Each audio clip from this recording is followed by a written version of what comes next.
हमारा सामने माता बहन चाचा चाची भैया बहन जे भी उपस्थित बा बड़ बुजुर्ग सबके मंच के माध्यम से पांच को प्रणाम कर देने एगो ताली बजा के आशीर्वाद दे देने भैया।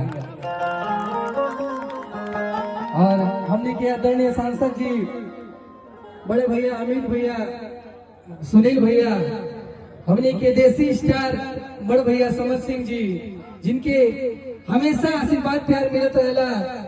हमने जैसा छोट कलाकार के इतना बड़ बड़ मंच पे मौका देवे के या सपोर्ट करे के कोनो भी तरीका से भैया के बड़ा प्यार आशीर्वाद रहेला। एक बार जोरदार ताली हो जाए हमने के बड़ भैया समर भैया खातिर। भैया ऐसे ना पूरा चाचा माता बहन लगे एक बार हाथ उठा के जोरदार हमने के समर भैया खातिर ताली बजाई जाए।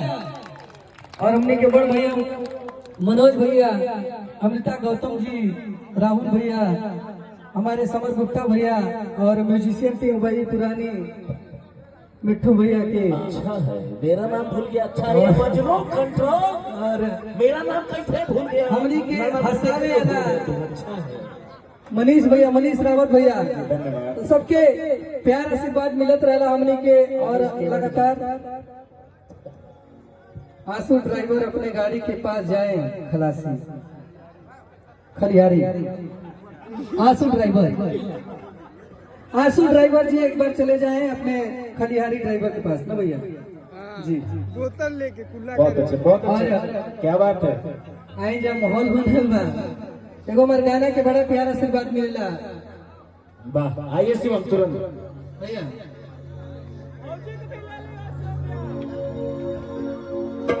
कि राज चलवलस सपाऊ अब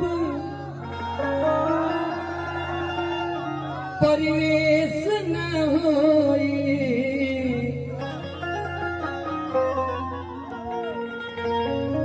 कि राज चलवलस सपाऊ अब परिवेश न होई।